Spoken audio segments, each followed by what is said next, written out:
Ja, guten Tag, guten Morgen, dobre utro, konnichiwa. Um, it's been a while. I don't know how long it's been. To be honest, I just really haven't been paying a great deal of attention to the market. A lot's been going on, and this is going to be a short video too, because I just want to state that I just haven't completely just given up out of frustration and just not bothering. It's just I just don't have the funds to put into the account. I just truly don't. And I think the last time I made a video, I mentioned that I was going to be picking up this new roommate. And if I recall, I remember stating that I had some trepidations about this new roommate because she's only 19, almost 20. Certain things she said didn't quite jive, you know. I don't know, my spidey sense was tingling with certain things that she said. And for example, she claims that she sleeps on a blanket on the floor. Her family's poor. She's the main breadwinner. Her parents are angry that she's leaving to come down here to Miami from Cape Coral, and they just decided to kick her out. That's her story. And she emphasized again and again that there's nothing going to happen between us, strictly platonic, professional. She has no interest in me whatsoever, which I thought was a bit unnecessary for her to keep pushing that out because she's this 5'11" skinny female with huge feet like a hobbit and like a Sasquatch or something and anorexic, and I just don't find that attractive. I told you I like the gymnast physique with the hips and the booty and the thighs. Just that's my thing. Um, and that she's the complete opposite of that. She looks like olive oil from Popeye. I know that's a really old cartoon, but anyways, she turned out to be an absolute nightmare, right? I woke up at 4 in the morning. I finally got out the door around 5:30 because I wanted to clear stuff out my trunk. Eleanor, I named my Subaru BRZ, is what I drive. I named her Eleanor, and she's been bulletproof. I love that car, but right now she's one of the reasons why I have so many problems. And I drove all the way to Cape Coral to pick this woman up. And first, she made it sound like they live like in a shack, like in a small, tiny home. This house is easily a 4 bedroom, two and a half, two bath, three bath house. All right, I didn't walk around counting the bedrooms, but this is not a small house. I don't know if they're I know they're renting, but I don't know. I'm just confused. I don't know if I don't know. They're renting with some other people apparently. So whatever. I never saw who these other people are. The home looked like a pigsty. Stuff on the floor here and there, dirty plate here, garbage on the floor here. You can feel the floor is dirty. Smells like cigarette smoke. So typical whiskey tango. It's all right. That was a code that my cop friend and I used to use. We always would use cop codes when we're talking to each other, so people couldn't know what we're saying unless you're a cop. But even if you were, we kind of twisted the codes to our own little communication. And whiskey tango means white. You know what the T stands for.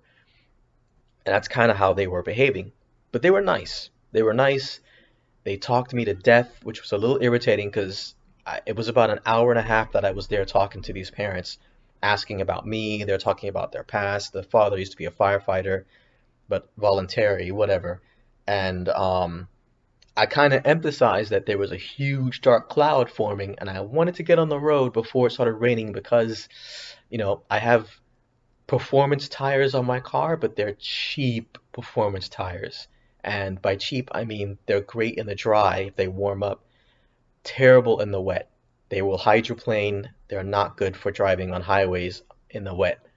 And I told them that, but they still wanted to keep chatting away. And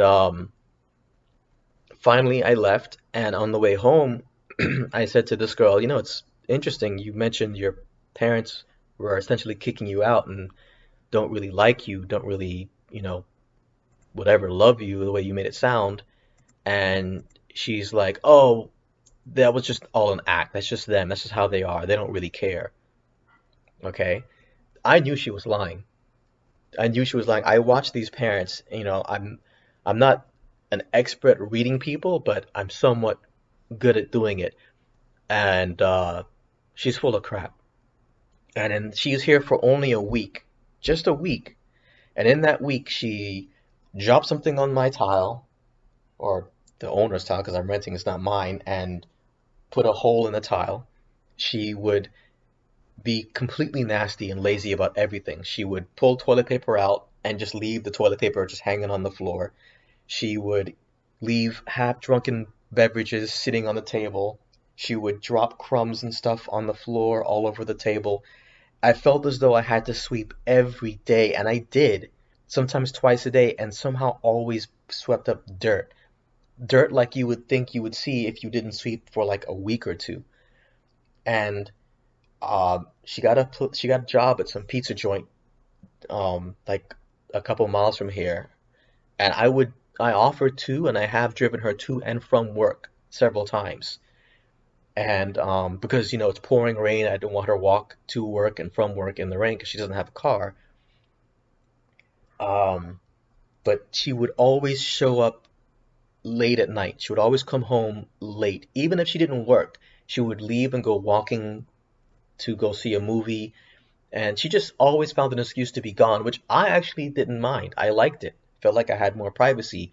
But apparently she was upset about it because she felt like, you know what? I have no idea what she felt like. I can't figure it out because one time she was saying she was having anxiety and she needed to just leave and go walk. I'm like, well, go walk. But this girl was just filthy. Filthy. The kind of person that she'll open a bottle, the bottle cap, she'll just dump it on the counter, even though there's a garbage can right next to her. She she didn't. There's no way you can wash dishes as terrible as she washes dishes. I took a fork out of the silverware tray and looked at it, and it looked like you would take a fork, dip it in macaroni and cheese, take a bite, and just put it back dirty. That's literally what the fork looked like.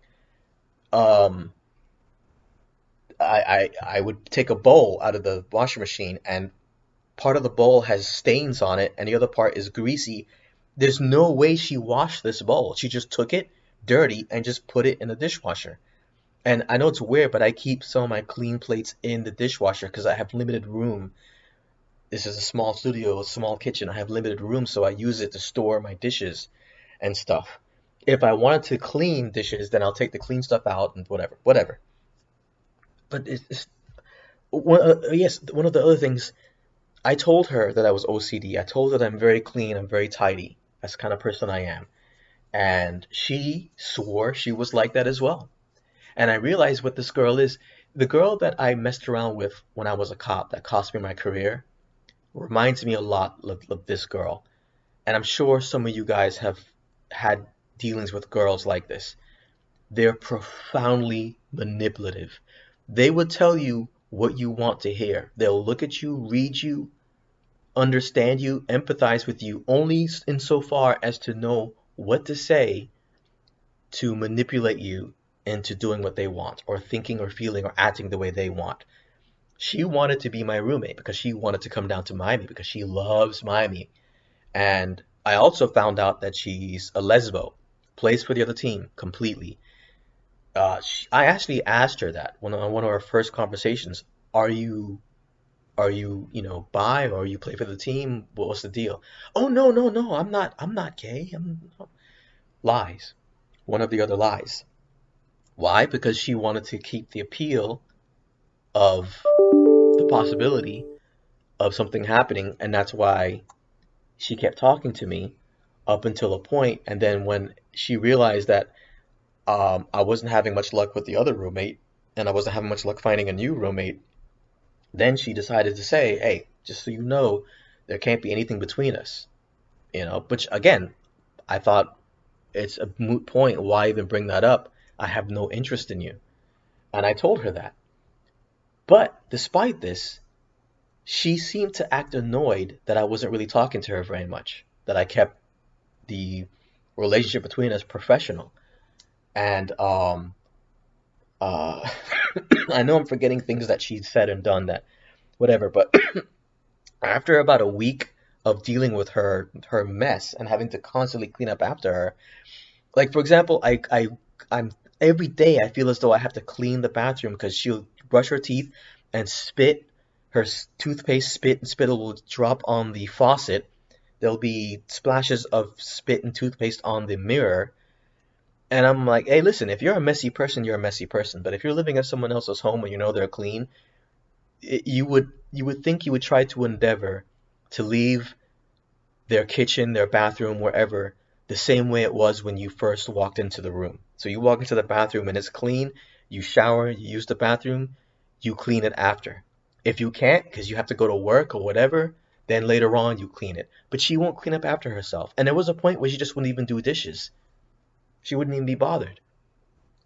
And I just got so fed up with it that I took her aside one morning, asked her when she has to go to work. So, it was about an hour and a half that she had to be at work. She's going to be leaving soon. And I said, listen, here's the issue.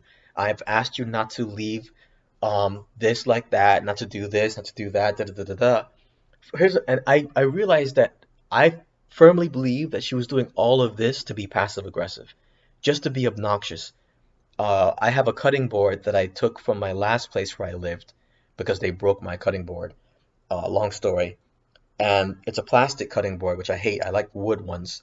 But the bottom of the cutting board looks messed up, like somebody was jabbing it with a knife, and it looks really used, really worn. And you can see stains of brown on the cutting board from long-term use. But it's the bottom of the cutting board. You can look at the cutting board and tell what's the top, what's the bottom. At least I think it's the bottom. Maybe I'm wrong. The other side, clean. That's the side I've always used, and I've had that cutting board for like 3 years now. Again, small kitchen, studio, small space. This is a fairly wide cutting board. I don't have any room to just leave it sitting around. So I put the cutting board behind my sink, leaning up against the wall, but with the clean side showing. Does it really matter? Probably not, but it's an aesthetic thing for me. I don't like seeing the dirty brown side. She uses the cutting board a lot, apparently. I've never actually seen her use it, but apparently she does use it. Every single time she puts the cutting board with the dirty side facing out. And there are times I'll walk in the kitchen without the intention of using the cutting board, just to walk in and grab a glass of water or something, and I'll turn the cutting board around. By the end of the day, if she's here, she'll turn the cutting board the other way. And she'll always leave the toilet paper on the floor, and she'll always do these little things to just be obnoxious. For example, I told her that to help me sleep, I play the soundtrack to Skyrim. I'm a gamer. That's me. I love Skyrim. You know, before all the bad stuff happened to me and I lost my career or whatever, it was a game I played often back in 2012. It was relaxing. It was a beautiful game to play, and I think the music was beautiful. So I made a playlist of it to help remind me of better times of my life when I had a home, I had my NSX, I had a career that I had discretionary income, and I could afford to eat. Um, and I told her, hey, just so you know, if this bothers you, please let me know. I sent her the playlist on Spotify. I said, this is what I listen to when I sleep. If this bothers you, let me know. Her response, oh my God, I love Skyrim. I love that music. I love that you listen to that to go to sleep. Oh, first day she was here, I played the music, and the next morning she said that she loved it. It helped her relax, whatever, right? Okay. Strangely though, 2 days later, I wake up at like 2 in the morning, 3 in the morning to what sounded like TV. I thought my neighbor was playing their TV loud or something. No, it's her. She's listening to a TV or watching a TV show or something on her phone and having the speaker from the phone on or loud. And I'll turn my Skyrim music up a little bit louder so I can not hear her music or hear her TV or whatever she's watching. She'll turn her volume up louder. And I felt like I was competing with her to who can hear what. And I gave up. I got sick of it. So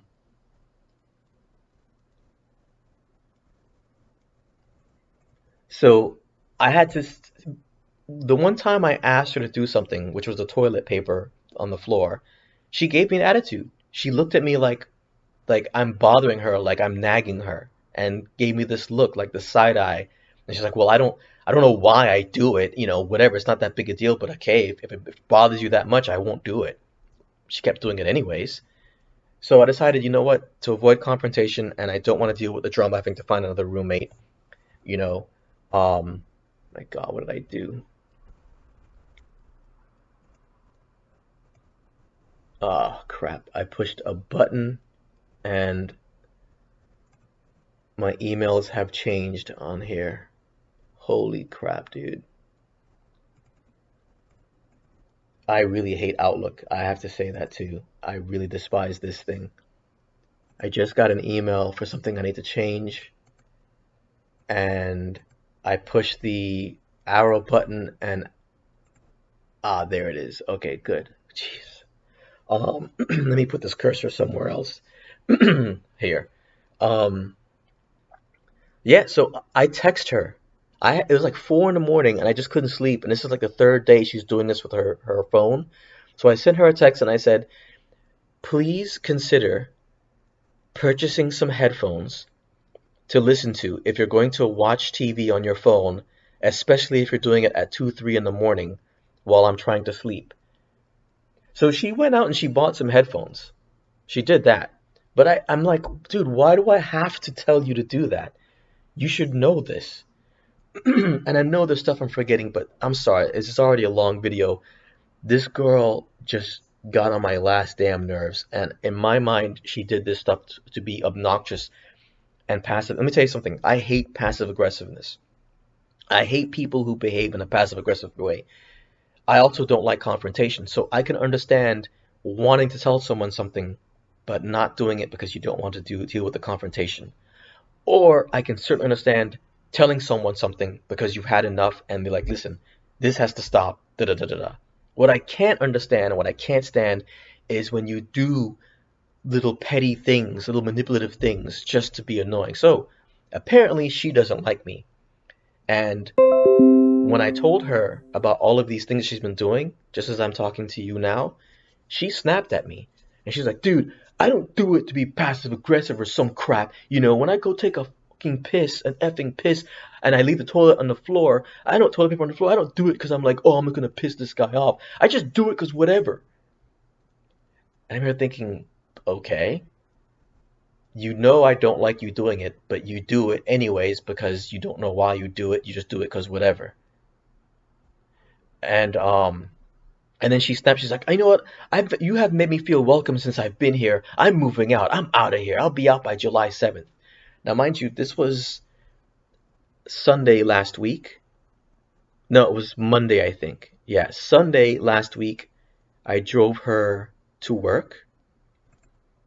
I remember it was a Sunday, and gave her a ride to work. My God, which one's Sunday? Yes, this is the day I gave her a ride to work. This is the day I had a conversation about what she's doing, and she left this day. This is the day that she left because she had to be at work that day, and she should have been off of work by at least 8 o'clock, 9 o'clock. I expected her to be back. I not expecting like she had a curfew, but I figured she'll be back around this time. But normally I leave my door unlocked because I didn't give her a key because after I dealt with that first ghetto roommate that stole from me, I'm reluctant to give anyone a key. And but I mean, I'm always here. I don't go out partying. I don't have money to go out to movies or whatever. I don't have a life. I'm always home, pretty much 24/7. I work from home. When I'm not working from home, I'm chilling, watching TV or playing games. The few times I leave from home is to go get groceries or go work out. So the door is open. If you're my roommate and you leave, and I know you're going to be coming back, I'll leave the door open and I'll tell you to leave the door unlocked. It's a secure building to some degree, so whatever. And you know what? There's been times where she'll come home, even though the door's unlocked, and she'll text and call me, can you please open the door with an attitude, even though the door is unlocked. And one time I opened the door and I'm like, the door is unlocked. I don't mean just unlocked. I mean it's ajar, like it's hanging. There's a thing on the door that would push it closed, but not so much it'll close on its own. Does that make sense? Like a spring to keep the door from just sitting open. but it's not strong enough to close the door, slam the door. So all she has to do is just push on the door, and she'll see that it's open. And I opened the door, and she walked in, and she gave me this look, this side of like why don't I have a key? Like this anger. She's only been here for like 3 days, 3 days, and she's got this attitude, like I live here. This is my place. Give me a key. I'm here thinking, dude, you're paying $400 a month to stay in an apartment with a guy who's extremely clean and quiet, and you've got this nice foldable Tempur-Pedic bed, and I did the math. This is basically around $12 a day is what I'm charging. There's a hostel, I said it, I know I said it before, but there's a hostel right across the street that charges like $40, $50 a day. So the attitude, I don't need it. I really don't need it.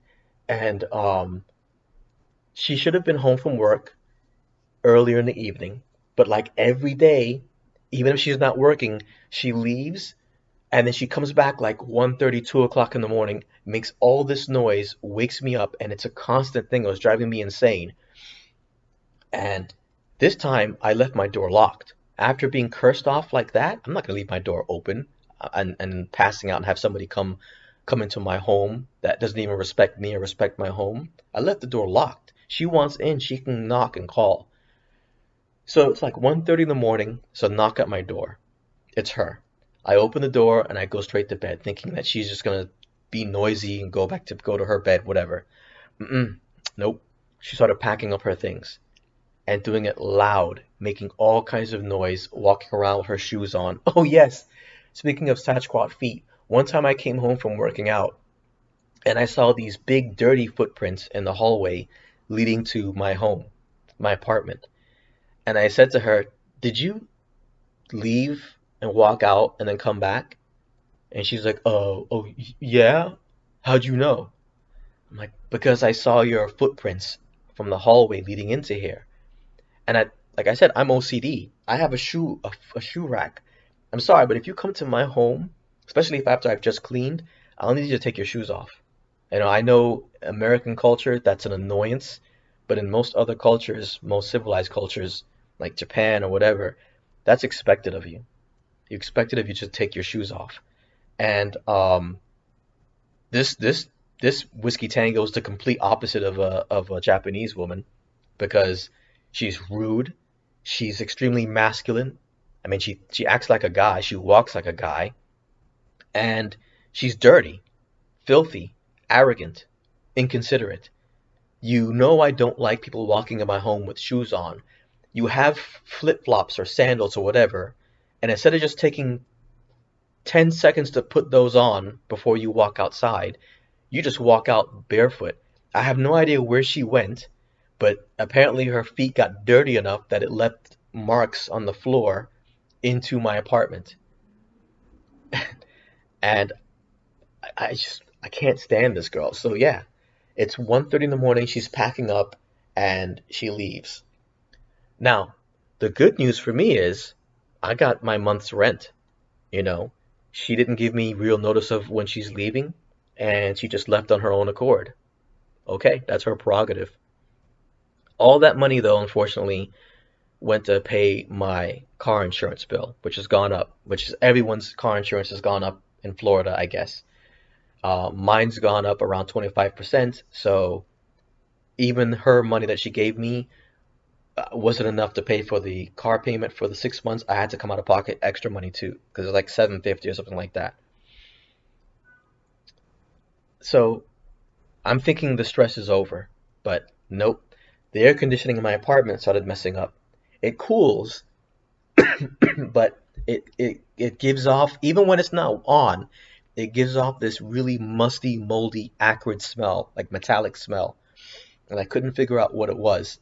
And I called the superintendent to come and check the air conditioning out, and I let the landlord know that the smell was just unbearable sometimes. The superintendent comes, takes off the cover of the AC, and asks me to smell a particular part of the AC to see if that's the smell I'm smelling, and yeah, it is.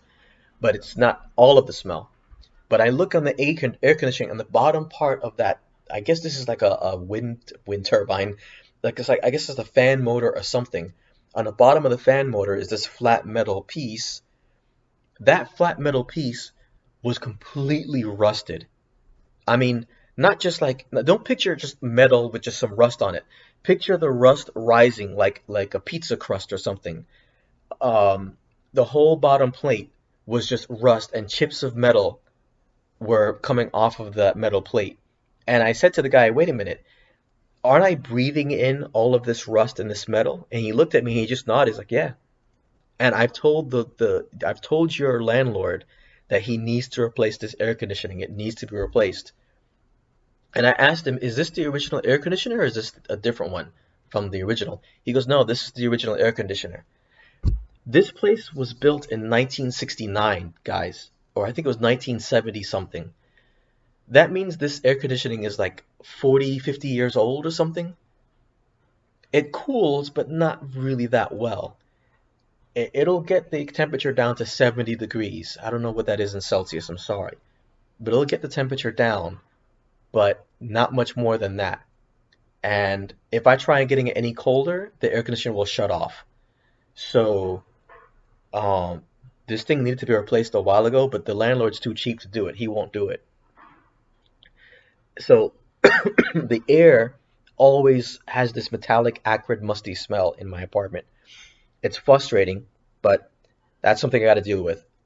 I've had this back pain for a month now from one of my workouts.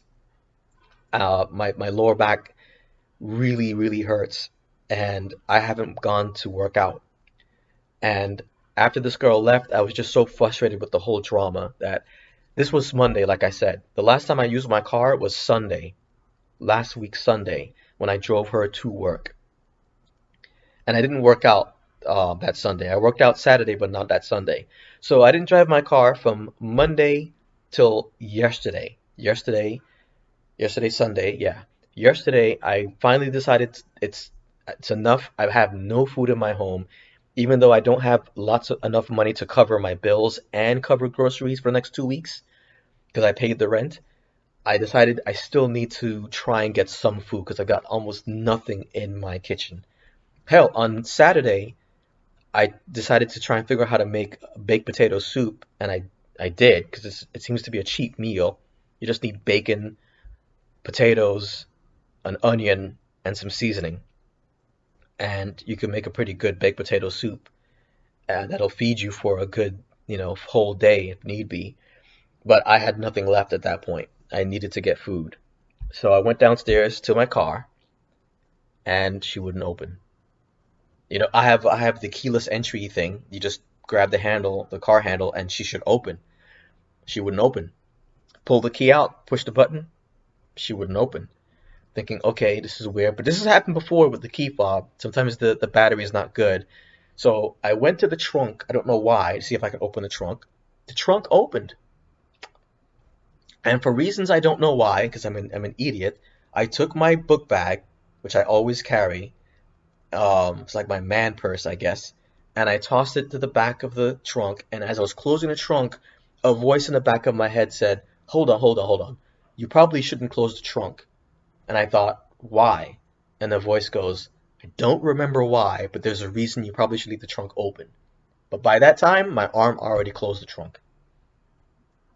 So now my bag is in the car, which also has my wallet and my credit card and my cash, right? And my ID and everything. And I went to the passenger side, wouldn't open. Went back to the driver's side, wouldn't open. All right, the battery must be dead. I don't know how, I don't know why. This is a very pricey Optima battery that I bought back in 2021.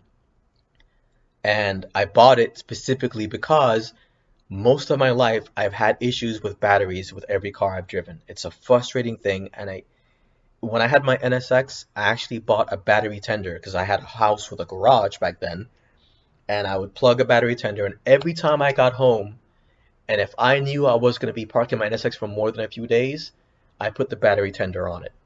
I had a motorcycle, bought a battery tender for that as well, because every time I would have battery problems. There was always some drain. Never left lights on or anything, so I don't know, but went downstairs to get in my car, car wouldn't open for me, battery's dead. Optima battery, guys. Yellow, whatever it's called, Optima battery that I bought. Almost $300 for this battery, and it's dead in just like 7 days. So, no problem. Take out the physical key, right? That should get me in the car. Kept putting the physical key, turning the key. I'm like, why? It's not gonna open. What's going on? I can't get into the car. Take the key out, look at it. It's not cut. The key's not cut. And I remember I lost my original key fob. And you guys know how much I dislike Miami. I think this city is full of some crappy people. But my cop friend came by like August of 2021, I remember, and picked me up to go grab a burger and a beer at Yard House nearby where I live. And again, I always have my backpack on. It's like my man purse. And back then, I know it's weird, but I kept my home keys and my car keys separate. I don't know why. I remember it was a cop thing that I would do because I used to have to valet my car every now and then. So I'll always keep my home keys on a keychain in my pocket, the car keys in my backpack. Would never need to take them out because the car is keyless entry. But I took something out of my backpack when I was at Yard House. I assume it was my wallet. Maybe I took my card pack with my business cards out for some reason. I don't remember what it was, but for whatever reason, somehow my key for my car, the key fob, fell out of my bag. And I'm fairly certain it happened at Yard House because we checked my friend's car when I realized the keys were missing the next day. He couldn't find them in his car. I called Yard House several times. Nobody turned my key in. Why would they? This is Miami. This is a city full of trash people, right? They're not good people. They're not honorable people. Someone found my key and did one of two things. They just tossed it in the garbage, or they went outside pushing the key button to try and see if they can get themselves a free car. Once they realized that my car wasn't there, because it wasn't, my car was still here in the garage at this building. My friend drove me. We drove in his car to Yard House. So, no key. At that time, I was dating my Canadian girlfriend, and she's very good at finding solutions on the computer. That's what she does. She works from home, and she found a local locksmith that will come by and program a new key fob for you. This cost me like over 300 something dollars, like almost $400. So I'm out of pocket now, $400 I shouldn't have to pay. That's just how things are for me. That's how my luck goes. And did not realize back then that the guy didn't actually cut the physical key. He never even told me this. If he had told me, hey, listen, you're just getting the fob, that's it. I can't cut the physical key because of X, Y, Z reasons, or the payment you've given me doesn't cover cutting the key. Whatever. But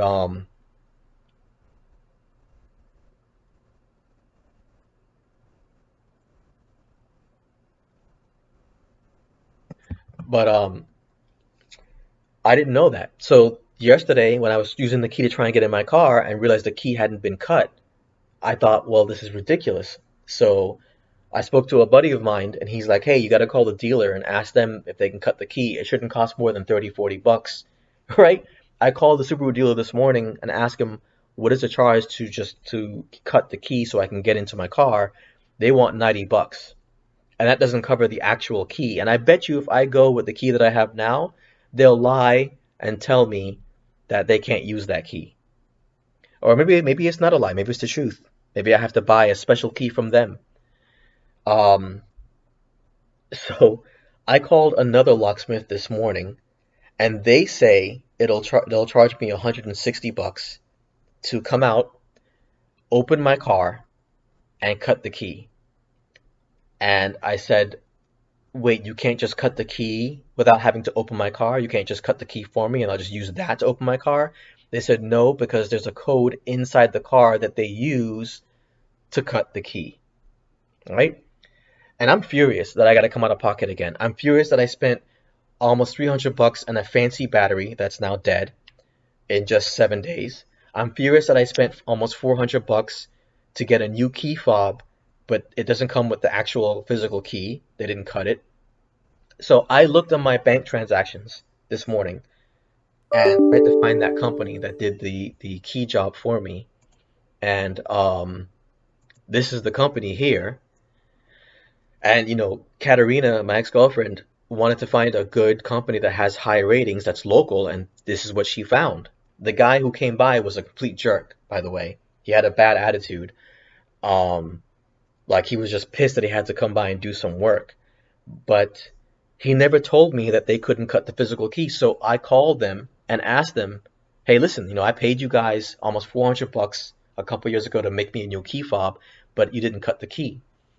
And they said, this is what they said, that hold on, I gotta tell my friend this. I'm gonna say what I'm telling you. Brother, I don't know what to tell you. The locksmith I spoke to this morning, they said that they would need to get into my car, and inside the car would be a code that they can use to cut the key. That's what they said. That's what locksmith A said.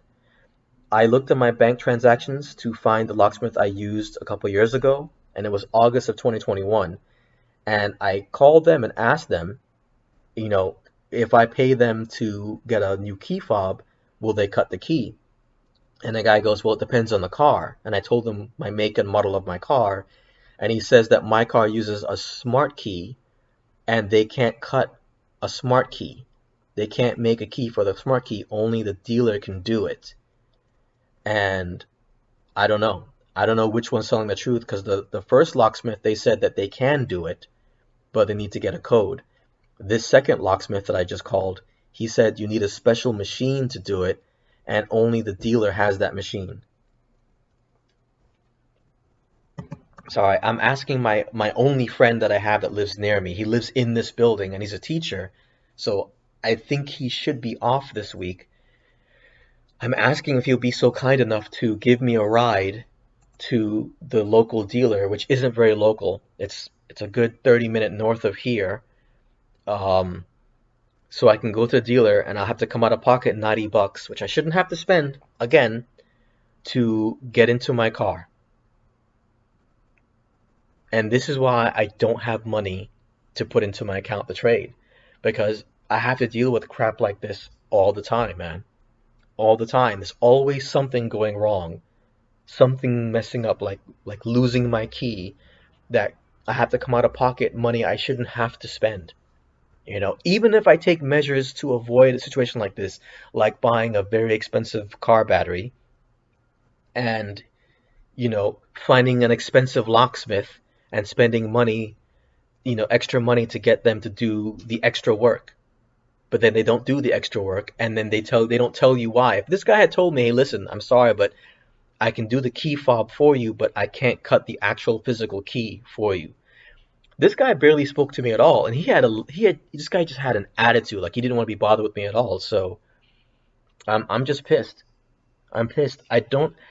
Without all of this drama, I have just barely enough money in my account to pay my bills for the beginning of the month, and I will have maybe about 150 bucks to cover groceries, food for the next 2 weeks. And I can do it. 150 bucks will cover me for groceries for 2 weeks. I will have enough food to eat, and I can go work out and get my protein. I can do it. I've been living poor for a long time. I can do that. Give me 300 bucks, preferably 400 bucks. That'll last me a month for groceries easily, no problem. If I have to do it with 300, then I can do it with 300. I'll probably just eat once a day. Um, but now I will not have money for groceries. I won't. Much less money to put into my account. So I don't know, man. I'm sorry, guys, but until I can have some discretionary funds, I just don't see the point in looking at the market. Also, you know, I, it's quiet right now. Actually, I do have a task I gotta finish. Um, yeah, so far it's quiet, but the the past couple of weeks have been obnoxiously busy in that I have so many tasks, so many things I have to do, that I'll be lucky if I have enough time to take a dump, take a shower, make a smoothie, and drink that. Well, I'll just be stuck at the computer for hours doing an assignment that takes hours while trying to catch up other assignments that's being given to me at the same time. And of course, like I've complained many times in my other videos, these assignments sometimes take much longer than they need to because I'm not giving the information I need to do them, or I'm not giving the instructions on how to do them, or I have no idea what to do because, I've only been doing this paralegal work for about 9 or 8 months, but I'm just winging it. I'm winging it. So I've been way too busy to really watch the market anyways. And I gotta be honest, this has been sort of a stress reliever for me, not having to look at this. I don't miss sitting here trying to figure all this stuff out and try to figure out where this line is and where this line is and whatever, to be honest with you. Um, I mean, I'm I miss making my videos and I do miss this somewhat, but I guess what I'm trying to say is I don't miss losing money, and that's what's been happening for the longest time. But, last week, Thursday or Tuesday, I guess, Tuesday was a big jump. Last week, um, Thursday was chop, and then Friday we had a little bit of run. But I did watch this a bit on Friday, but I thought about this. I thought even if I was trading and I was only doing ODTEs, this, let me zoom in here.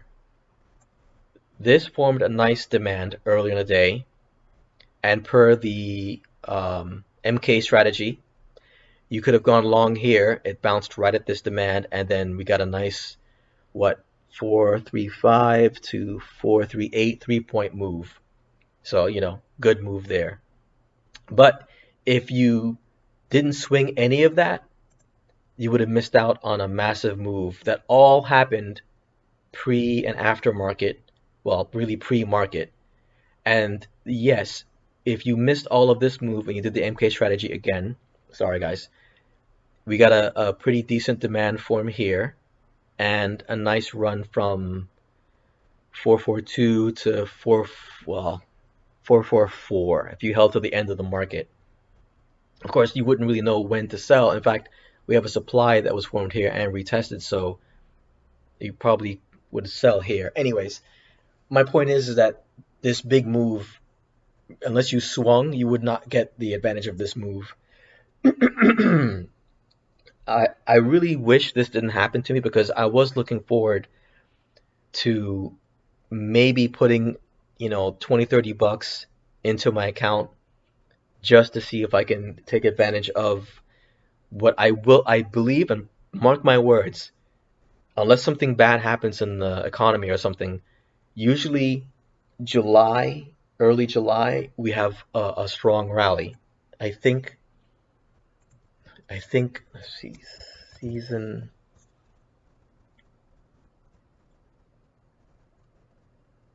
yeah, here we go.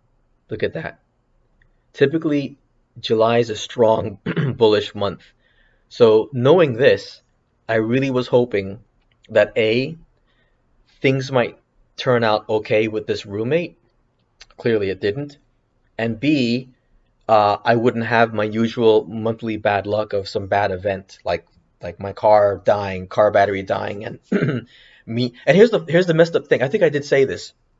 I have I've dealt with battery issues for so much that I bought it was like a $200 jump pack, like a small jump pack, high quality jump pack. You charge it up, you go downstairs, you can jump your car. So if I had known that the battery was dead, I could have kept the trunk open, listened to that voice in the back of my head, squeezed in, because in the Subaru BRZ, and I'm guessing the FRS, there's these straps behind the seat. You pull these straps and it unlatches the back seat from the upright position, or it's you can push the back seats down and they'll fold down. I could have gotten into my trunk, squeezed in through the back seats into my car, unlocked my car, popped the hood, because this is all it's mechanical, it's not electrical. Got my jump pack, charged it overnight, or charged it for the day for Sunday because it was early in the morning on Sunday that I went downstairs and saw that my car wouldn't start. I mean, wouldn't open. And then jumpstart the car, and then I can just spend, you know, a half hour just driving around, cruising. Maybe I'll go to a ghetto gas station, put some gas in my car for cheap, and then I can go get groceries, come home, and now the battery's charged. I don't have to come out of pocket a penny, good to go. Could have taken the money I'll be spending to buy, I mean, to get the key or get a locksmith. I'm gonna have to do something. I'm no matter what, it's guaranteed I gotta come out of pocket to get into my car now. There's no getting around it, and it's gonna cost me a minimum of $100, unfortunately. So that's $100 I could have instead put into my account, and if we get one of our rallies in July, maybe I can take advantage of that rally, make some extra money. But unfortunately, that's not gonna happen. And I've reached out to a couple of my clients, they haven't responded, and I'm just giving up. I've given up. And you know what? Let me give some advice to the younger guys, man. Of course, if you're watching this video, you either A, are a successful trader and you're just maybe laughing at what an idiot I am and I can't get this to come together, or B, you're wondering about going into doing this yourself.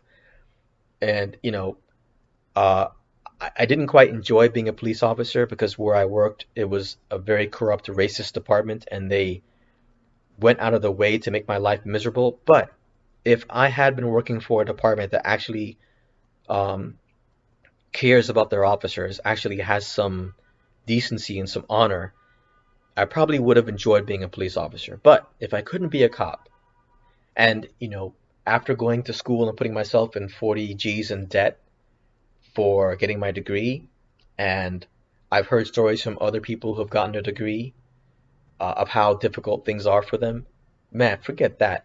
I would have looked into getting the trade work. I would have looked into becoming an HVAC specialist, an air conditioning repair person, an electrician, something, a plumber, a welder, something.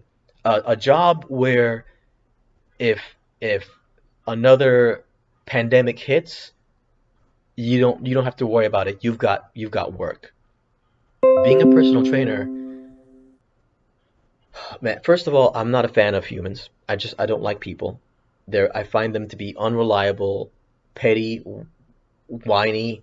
I mean, I had clients where they'll complain that they don't want to do the workout because we're out in the sun, or they don't want to do the workout because they just feel like arms today. I want to do arms today, and I'm here thinking, okay, dude, you want to look aesthetically stronger and better.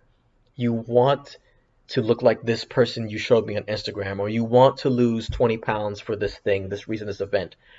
But you can't want this goal, but then tell me how to program the road to get to this goal. I can't stand dealing with people. So, you know, the laziness, the lack of effort and wanting to put the effort in to get the results they want. And most of Miami, their only concern is appearance and status, you know, honor, decency, dignity, honesty. These aren't factors that play into a lot of people here in Miami. I guess maybe around the world, but I would wager that people in Japan have a better sense of honor and decency than the people in Miami. I would wager that if you go to restaurants in Japan and you do surprise inspections of the restaurants, how clean it is, how whatever it is, and you do a similar inspection here in Miami, you find different results. So I guess what the point I'm saying is, um, I don't like working jobs where I'm forced to have to cater to people, service jobs, because in my experience here in Miami, people with money are not the nicest people. People in general are not the nicest people, but when they have money, they seem to get worse. So, yeah, man, I wish I had gotten a job where I work on equipment, electrical stuff, or something where I can just focus on my work and just do that, right? And it would be cool if you can do it in the afternoon and then play around with trading during the day. watch the market during the day. So I don't know, man. I don't know. Um, I really don't know what I'm gonna do, and I'm really worried that it's impossible to find a roommate that is a decent person. And maybe I'm being too picky.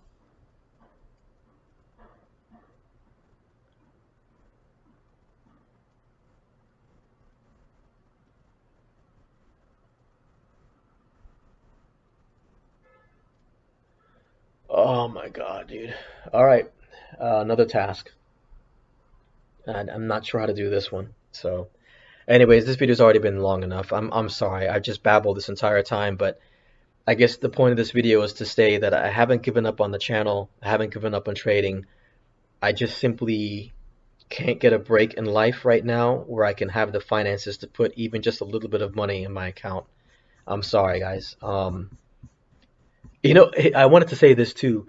Maurice Kenny, the Maurice Kenny program, the MK program, they were sending out emails a couple weeks ago. And it's a nice idea. I like what they're doing, but I wish they had taken an extra step in this. And the email said that they were going to reward someone with a scholarship.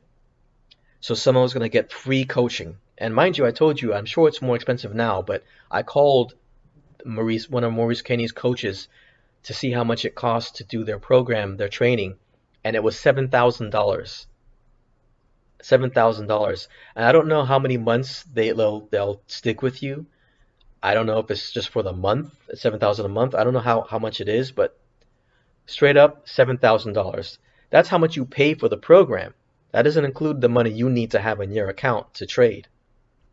So this scholarship had certain requirements, one of which you need to have a minimum of $3,000 in your account to trade.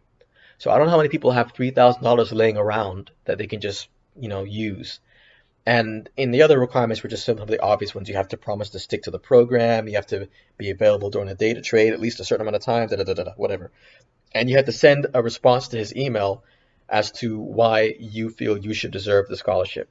Great. Here's what I think they should have done. They should have given the scholarship to someone with the free coaching and give you 500 bucks to put into your account. And here's what they should have also done on top of that. They should create a new channel or maybe a sub channel or a playlist to their channel chronicling this person's success or lack thereof over the course of, let's say, the next 2 or 3 months. So he can say, listen, let's say it's me. That would be great. And say, listen, Kevin has won the scholarship. We're going to give Kevin $500 to put into his account, and we're going to give him one of our best coaches. And we're going to teach Kevin over the course of the next month how to trade the trading strategy and how to make money, whatever. Then they can show videos of me, not every day, obviously, like I'm doing here, but show some clips or some highlights of me with the coach, learning my experience. Then I can put that experience into my channel and say, hey, this is what I'm doing. This is how I'm trading to make money. Now, I probably would be told by the Maurice Kenny group, hey, listen, now that you know our strategy better and you know how to trade per our way of trading, we'll need you to take down the channel because otherwise you'll be teaching other people for free how to trade. I probably would do that. I probably would do that, and I would, hell, maybe I might become one of their coaches if I could, or I'll just stick with I'll stick with working with them, trying to make money, trying to improve my trading game, and then now I can use the money from trading to help me with my income here, right? Maybe even get another job instead of doing this one. Which, speaking of which, I really should leave and start doing my assignments. But again, this is quiet. I'm 2 assignments behind now, and both the assignments might take me about an hour to do. But what's been happening, like I said, over the past week or two, is it's just one after the other, after the other, after the other. And one day I actually got mad and I just got up and walked away because I had like I had an omelet that I had made, and I had to keep going back and forth to the computer to the kitchen to make the omelet, and it was just sitting there getting cold because I couldn't do it. I couldn't eat. I kept typing, kept thinking if I don't, and I didn't even get a lunch break. So it wasn't until like around 3 in the afternoon, and I started around 9, that I was able to finally get my cold omelet, reheat it, and eat it. Thinking I might get a break, but just as I was finishing the omelet, I got more assignments. So, and the assignments lasted till even after my work technically ended. So, it's been pretty busy. So, yeah. Sorry, long rant just to talk about why I'm not trading right now. I'm sorry. But wouldn't that be cool if that MK group did that? And man, what if I was a jerk? What if I decided, and I'm not that kind of person, but what if they said, listen, now that we've taught you what we taught you, we want you to stop doing your channel, or maybe I don't know. I don't know if they'll make me stop the channel completely. If they said that out of a sense of honor, I would, because they helped me out by giving me this scholarship. So I would stop the channel. But I would want to give back to other people somehow. So I don't know. I would think of a way to try and give back to the community in some way that I can. But anyways, man, I hope you all have been having good luck with trading. Um, it looks like we're just chopping sideways for now, but I'm pretty confident this is going to push higher some point this week. So I hope you guys take advantage of that. And I will be back. I don't know. I don't know. Maybe in a couple weeks. Maybe if I can get some extra funds. Maybe if I get in the client. I don't know. But I'm gonna lose money I don't have for something I shouldn't have to pay for. And with my luck, something else bad's gonna happen later on this week. So I have no potential roommates. Um, so I don't know. It would be nice if I found one, and that person can pay another $400 for rent. So then that would be really beneficial. But I really haven't been having much luck finding another roommate. And again, like I said, I'm worried that if I do find someone else, it's gonna be the same drama again. So yeah. All right, guys. Take care.